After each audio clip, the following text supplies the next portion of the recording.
Welcome, fellow travelers. Mod Maven here, and I'm happy to bring you a review of this beautiful paradise planet. We're here in the Euclid galaxy in a Corvax Tier 3 economy, ready to see why you should come explore and maybe even drop a base. We'll dig into what makes this planet and system special, and finally give it a vibe score. Let's get to it. Alright, we're calling this one Perfect Dark.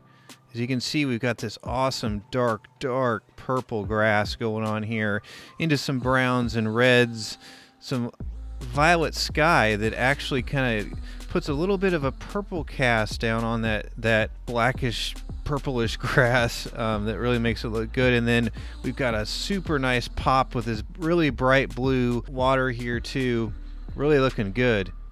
As we check out our flora here, there's just something that works. I mean, we've got these dark reds and purples and oranges, so a little bit of gold mixed in with the bushes there. So we do have a good amount of kind of forest to explore on this one. Some nice goldish white trunks on the trees and so forth. So just a really good mix here of colors. You know, sometimes it doesn't work out, right? You know, you land on a paradise planet and you're like, well, I don't know about that. But this one really works, especially here during the day. These colors are just very nice together, really easy on the eyes, so to speak, and then you get this pop of that blue water, and it just works really well. A couple of fauna I want to just show you are these kind of bluish turquoise and gray guys here with those crazy weird faces. Who knows where their eyes are? I don't know. But very nice colors there as it kind of reflects the purple in the sky. Really looking good there. And then we also have these guys. I have not really seen these very often. These kind of hunchback with the spikes. They have that kind of pointy head. They like to shriek at you for sure as you're walking around. But these nice white stripes. These guys are pretty cool and unique as well. Kind of that anteater looking kind of front face on there. So some larger beasts here that are pretty cool. As we make our way to the water here, I did want to mention these kind of rock formations, kind of finger-like rock formations that are also fairly unique on this paradise planet. Also in our resources. So for this one, we do have cadmium. So for our resources, we have starbulb, cadmium, paraffinium, and silver. A little uncommon there. And then over on our weather, we have, says mild rain, but really on a true paradise planet like this one, you're going to have no storms at all. So don't worry about that. And also we have limited sentinels. Again, no worries on a paradise planet about any of those sentinels. You only see those around secure buildings and things like that. Really looks great on here underwater. Some of these algae actually glow at night, kind of a greenish yellow. Really looks good. Some sweet looking kind of garfish looking things. Similar to a couple of weeks ago, this one has these big kind of stripy underwater melons, if you will. Yeah. And the glowing, like we mentioned, but they're pretty unique and pretty fun with these algae coming up through here. So pretty cool place to explore under the water here with this nice bright blue. All right, I do want to give you kind of a bird's eye view here of our topography as we do a nice flyover. As we've seen that dark purple to brown grass with our fall colors in reds and golds and yellows through the trees there. So we have pretty much a mix of everything here. We've got some islands, we've got some low foothills, we do have some of the mountain areas where you could build kind of the highlands like we've seen before in the past. So a really good breakup here, this beautiful purple sky with a ringed planet above. Really looking good here, lots of options to build. Pretty easy to get around here too, as you have a decent amount of land. Alright, out here in space, want to check our system freighter before we look at the other planets. Kind of a pale red, kind of tomato soup red there on this Enterprise type with the Starscream engines on there. So if you want to grab one of those, you can come get that from here. So we'll put up screenshots of the rest of these planets as we take a look at them.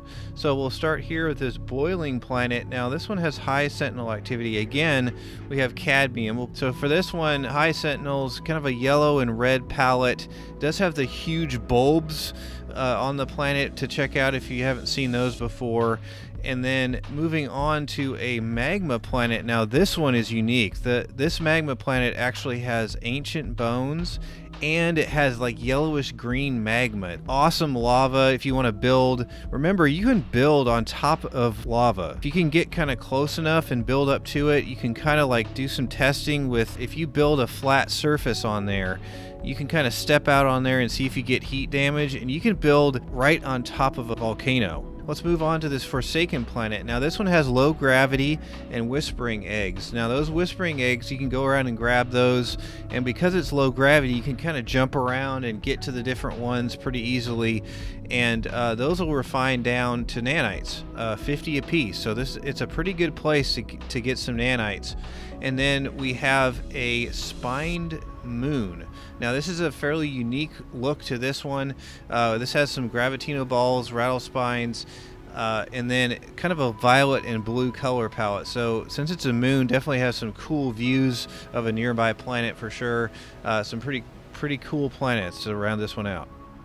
Alright, let's talk ships in the system. I stood next to my Explorer there in the middle and reloaded, and it looks like this time our first wave is all shuttles. In any system, you're going to have 21 different configurations of ships.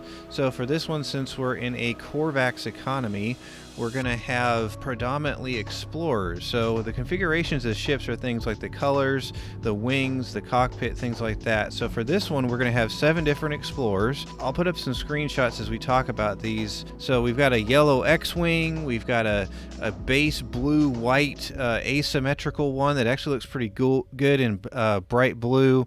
We have a mostly red one with ninja wings, as I call them, kind of like mine that I had there in the middle of the screenshot. And then also a big highlight here is a pale blue, kind of a light blue, pastel blue, and orange. That's a very unique configuration there. It is a symmetrical Explorer, which most people tend to prefer. And then we have 3 fighters, a nice stubby with a halo wing and kind of gray, blue, and yellow. We have a blue and white snow speeder here as well with star jumper wings that looks pretty good. The 3 haulers we have available are they call it a broke neck hauler in white and blue. Then we have a pale turquoise and white. That's a fairly unique color combination there. And then kind of a fire and rescue red and orange hauler to round those out. And then to kind of round out the whole ships for the system, we have 7 shuttles and 1 exotic. I did not find the exotic for this one, but feel free to take a look around here at the space station or down on a trading post for that one. Alright, let's talk S-Class upgrades. These upgrades are available over on the left-hand side as you come in at these vendors right here. So these were gathered on PC, so your results may vary, but they should be pretty close. We'll put these up on screen here as we kind of see more ships come in and out. So these are not too bad. We have a movement, tox protection, and radiation protection for our exosuit, and then just a positron for the starship, but that is a pretty common favorite gun on your ship there. And then the multi-tool is a 22 slot, but it's only a C class, unfortunately. Kind of a bright yellow and blue rifle. I'll put up a screenshot of that. Also of note up here, we do have chlorine for sale. If you're into flipping that to make some money, you can do that here. I guess they're just never going to let us use this thing. Well, let's get down to the planet and give this one a vibe score. See you down there. Now it's time to give this one a vibe score. The vibe score I give is very subjective, but takes into account a large variety of factors on how it makes me feel just to hang out and vibe for a while. This one's really, really pretty. I really like these purples and browns and oranges, as this guy just kind of goes wherever he pleases. We got this brilliant blue water we can see off in the distance there, mixed in with our fall colors of reds and golds through the trees, these kind of cool finger type mineral formations. This one's really, really nice. Don't kill me. Don't kill me. We're good. Come on, man. Don't do it. Don't do it. Oh my gosh. How dare you? Well, anyway, we got these striped beasts too. We got this nice purple sky, lots of options with our awesome yellow-green magma planet to maybe build a volcano base or something like that. So all in all, we're going to give this one an 8 out of 10. With that, I'd like to thank you for watching, and if you enjoyed this, please like and subscribe to catch that vibe. Special thanks also goes out to my supporters over on buymeacoffee.com. This support helps me do these every week as we journey towards the center of Euclid, checking out all these great paradise planets. Thanks again for watching, and we'll see you next time. Bye!